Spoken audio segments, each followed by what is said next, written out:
Hello there, ladies and gentlemen. This is Orphan Last, aka Skylar Madison, and today I'm going to go ahead and finish off this Star Trek Deep Space Nine fan art piece that I started last week.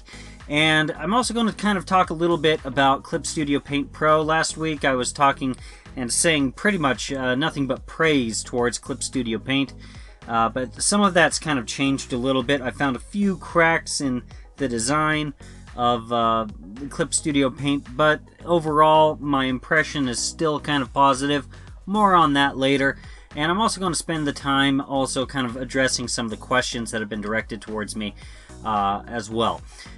So at the start of the video, you kind of saw me kind of make the tail end of the Defiant a little bit shorter. I didn't like the proportions. I didn't feel like I was looking at the Defiant with the tail end of it being so elongated. So I just adjusted a few bits of the proportions. And I thought I could get away with not including the details for the bridge on the Defiant. But the more and more I looked at it, it really needed to have the bridge on there. Every ship inside of Star Trek has an identifiable bridge. Whether it's the original Enterprise, the Enterprise E, Deep Space Nine itself, Voyager, yeah, all of it. Every single ship inside of Star Trek has an identifiable bridge. And with the Defiant being so small, it just simply needed it. I also spent a lot of time refining the grayscale image inside of this video. And I mentioned at the tail end of the previous video, where I've been working on this fan art piece, that I might actually completely redraw Deep Space Nine. And I actually do exactly that. I really did not, like, basically having Deep Space Nine so far away from the camera, and having it just be this rinky-dink thing off in the distance, it just didn't really feel like fan art, or at least any type of fan art that's worth really paying attention to me. I mean, having the idea of having depth inside of the image, having something be pretty far away, there's some appeal to that, but really, I mean, it's fan art. Why not just make something that's a lot more detailed? I had somebody ask me a question last time around. They asked me, do I always have to start drawing an object as basically a box? And most especially, yes, if it happens to be a mechanical sort of object like a spaceship or something like a walkie-talkie, or if it's something like a space station or something like that. Yeah, having it starting out with a box is really helpful. But if you're working with something like, the human figure, or a cat, or a dog, or a horse, or what have you, whatever it is that you're drawing, something that's more of a character or an organic sort of creature of some sort, not so much. You don't necessarily need to have perfect cubes or squares and stuff like that going on. And the main reason being is because learning the math necessary in order to get all the different parts of an organic creature to work in relationship to all the... Actually, you would need way more than 3 vanishing points in order to get something like that to work. The math involved is just kind of mind-blowing. And so most people, they just learn an organic sort of workflow when they're working with something that's not mechanical. Even when I'm working with something mechanical, there is a bit of organic nature to it. I do try to stay strict to some of the math, up to a specific point. Now, these 3 pylons on the space station, Deep Space Nine, that's a perfect example, okay? Now, I tried to make sure that they are approximately spaced out, about, equally distant to a degree. And, I made sure as best as I could that they were about as tall and as low as each other. That they were all kind of existing on the same plane in that sense, on the top and on the bottom and in the middle. but really the amount of work in order to make sure that the curvature to those pylons are perfect in relationship to all three vanishing points, and that basically the work necessary in order to not just learn how to do that, but just to do it in general after knowing how to do it. It's a lot of work, and it's not like if you just freehand it up to that point, the curvatures and stuff, in the end you wind up with an end result that looks just about as good as it would be if you had done all of the math and spent all these hours and hours and hours just trying to get the math perfect, to get all of these curvatures just perfect. So if you are able to freehand it and you're able to get an approximately accurate looking image in, say, 30 minutes instead, like compared to something like 10 hours, and by the end of 10 hours, because you went the route of doing all of the hard stuff that could take a lot more, I'm really articulating myself incorrectly. Basically, this image in total took me about 20 hours, including last week's work that I did on this image. Okay, so if I had done all of the math to make sure all of the pylons are perfect, with the curvatures and everything like that, it would have been. I would have needed to work on it for probably about 80 hours, and the end result would have wound up looking just about the exact same as what I wound up with for me having done only, taking a shortcut, just kind of freehanding things a little bit. So really, up to a point, the math is really cool. Like, pay attention to it, make sure that it's as accurate as possible. There are times when I sometimes sit down and I approach drawing something from a completely stupid point of view, and the math doesn't add up because basically all my points of reference to the image just don't seem to be congealing into any sort of cohesive whole, and so the end result looks like garbage, and or even the sketch never quite looks good enough. And so I sometimes do have abandoned projects just simply because I approached drawing it incorrectly. If you actually go back to the previous video, the first video here where I'm doing Deep Space Nine fan art, you can actually see me having exactly what I'm describing, where I take the wrong approach at something. The Defiant, I mean, since it's a speed painting, everything's happening on the screen fairly quickly.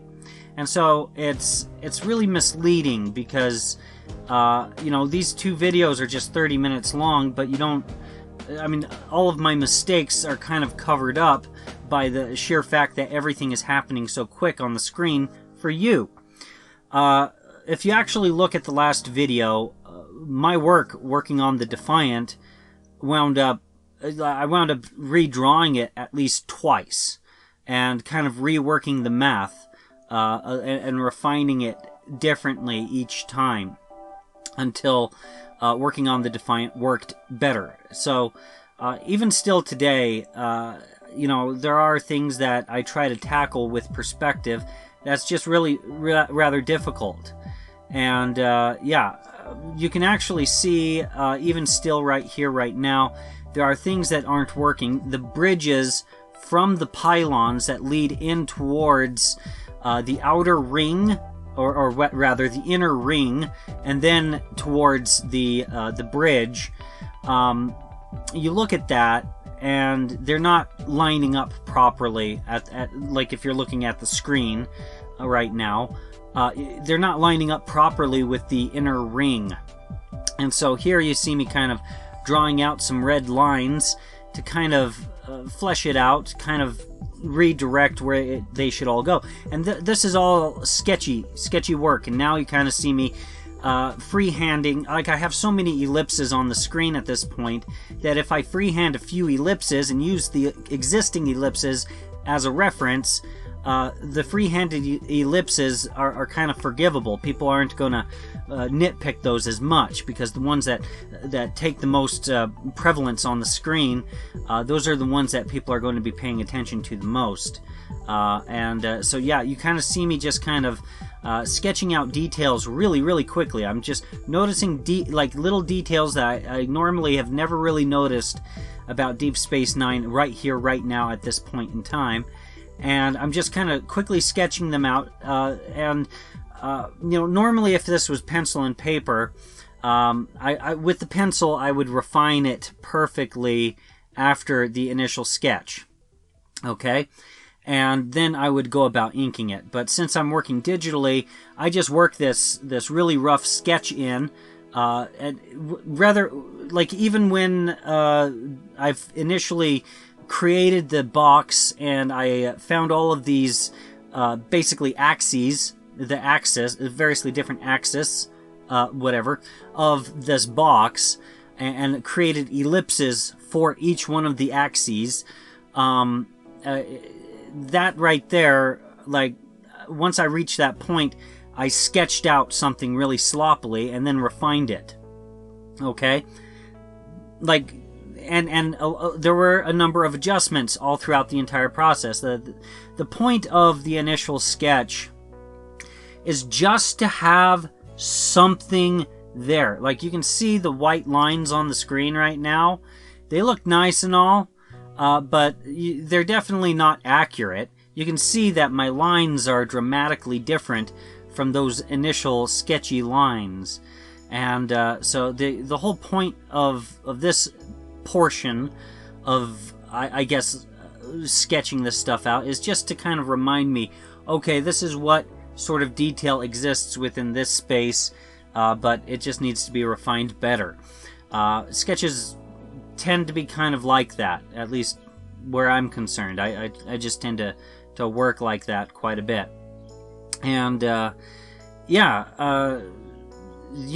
actually took a really long time to draw out Deep Space Nine here.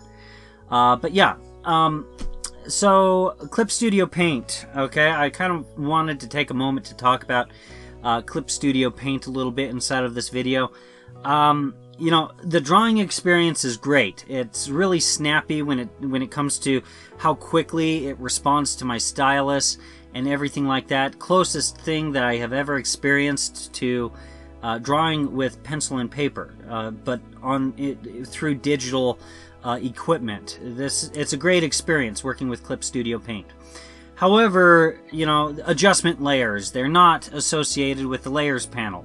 Instead, they're inside of the layer menu in the upper portion of the screen. Okay, that's a weird place to put adjustment layers, but just for the sake of not being Photoshop, Clip Studio Paint calls them correction layers, and there's really not very many of them, so that's kind of frustrating. I mean, it's great that they do exist inside of Clip Studio Paint, but there's just not very many of them, and they're kind of slapsticked in the graphic user interface. It's like no thought went into how they should be placed into the user interface. They work well. They work extremely well. Actually, I would actually say that they work even better than they do inside of Affinity Photo. But they're just in the stupidest location ever. Layer masks were somewhat of a nightmare to work with inside of Clip Studio Paint. They don't work anything like how an industry standard sort of layer mask should work. Normally with a layer mask you use black in order to erase, and you use white in order to restore. Okay, but that's not how it works with Clip Studio Paint. Not all of your brushes by default will actually give you the option to draw with opacity, but you have to find this little secret menu in order to unlock the ability for a brush, any brush really, to have the ability to draw with opacity. And once you're drawing with opacity, that is the only way to basically influence a layer mask. And to me, that's kind of stupid. I don't know, I'm just so used to working with black and white rather than having to kind of I don't know. Black and white makes sense to me. That's I don't know why you would have to reinvent the wheel at all. But yeah, here you can actually see me kind of once again, once I reach a specific stage of refinement, I'm thinking, okay, what other details am I missing? And I just kind of sloppily draw in those details, and then I go ahead and refine it once again.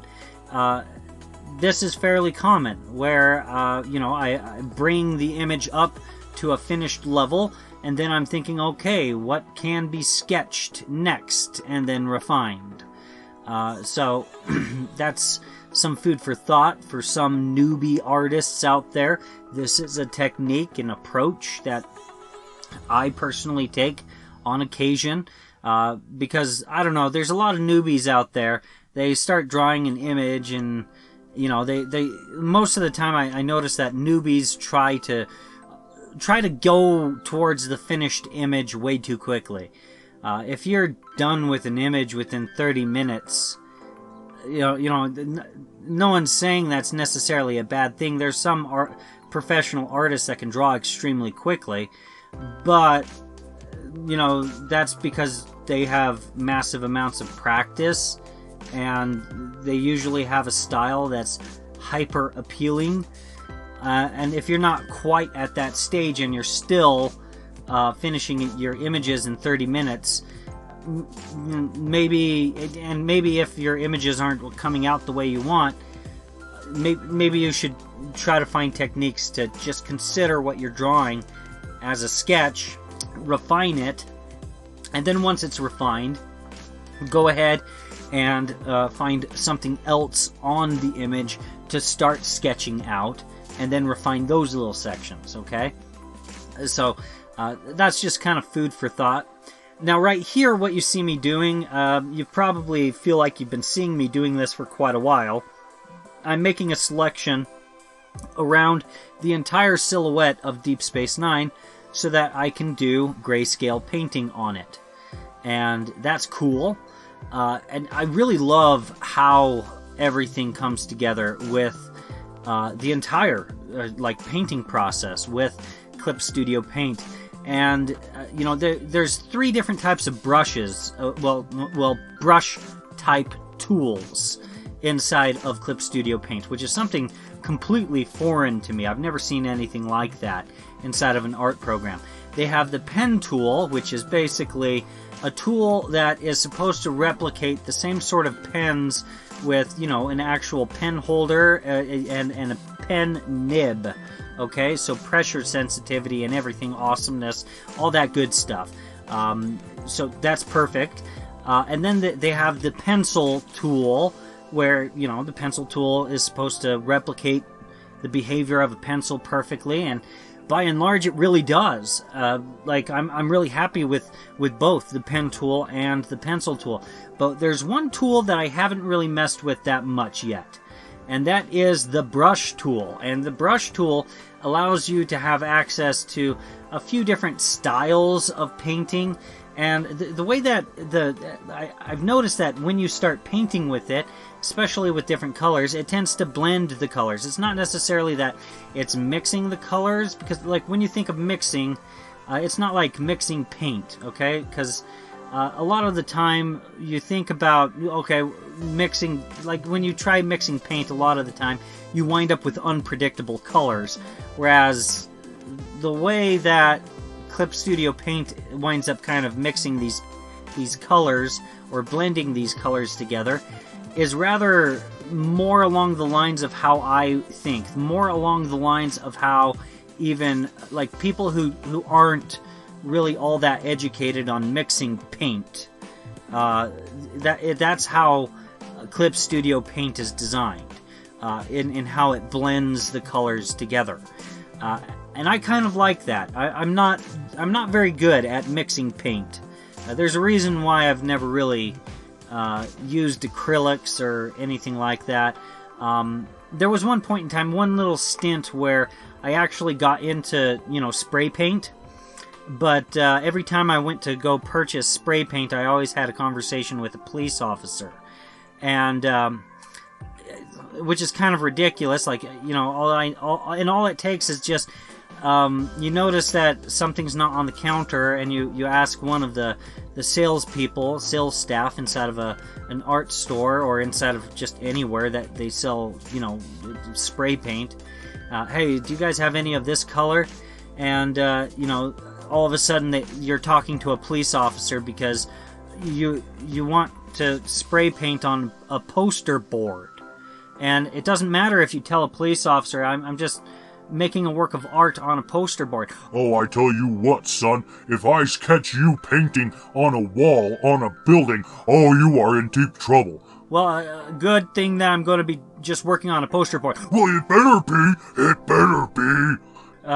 That sort of behavior from police officers I find ridiculous, and so I just completely went away from spray paint because I don't like having conversations with police officers. But the reason why I started talking about spray paint to begin with is pretty much just because my favorite way of working with paint is just spraying it on with spray paint.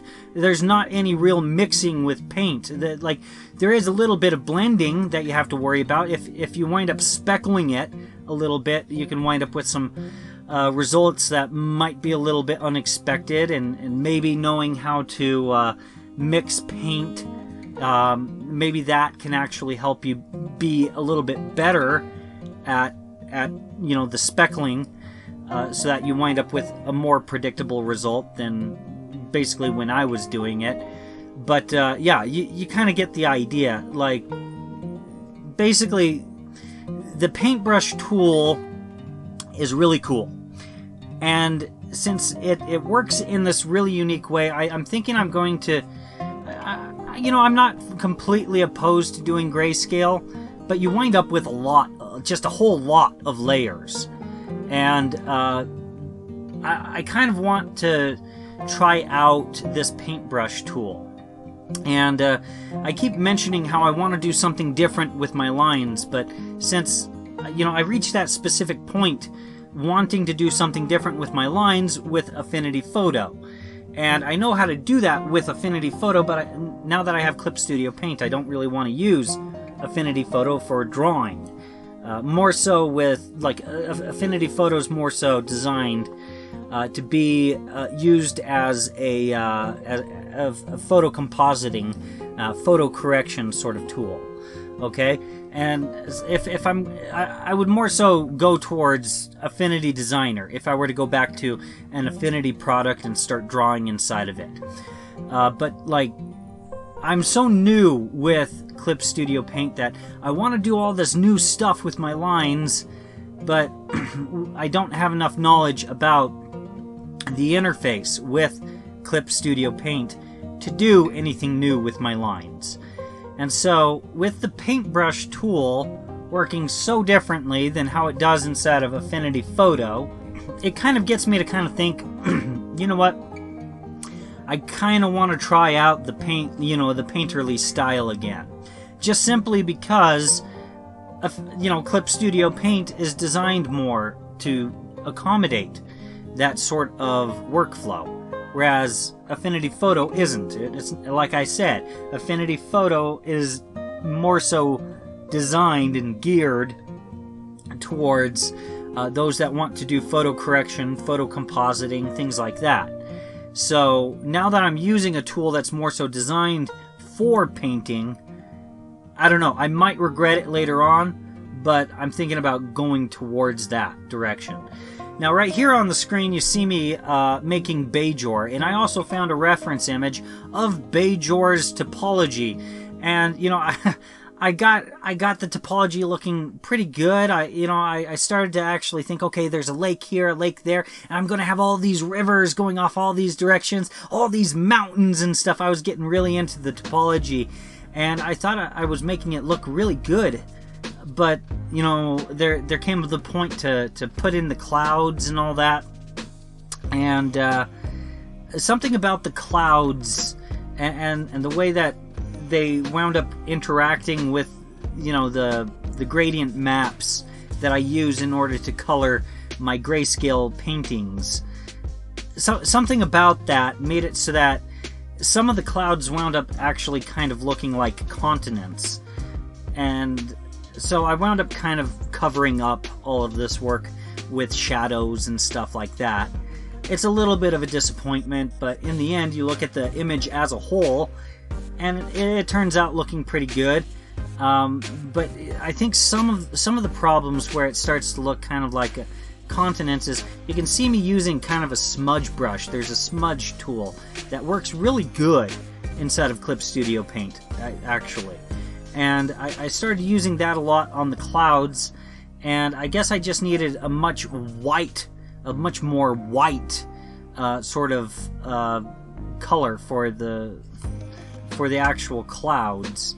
And just simply because if I had done that, there would have been never any point in time where the clouds would have wound up looking like continents when I started putting in the blending modes.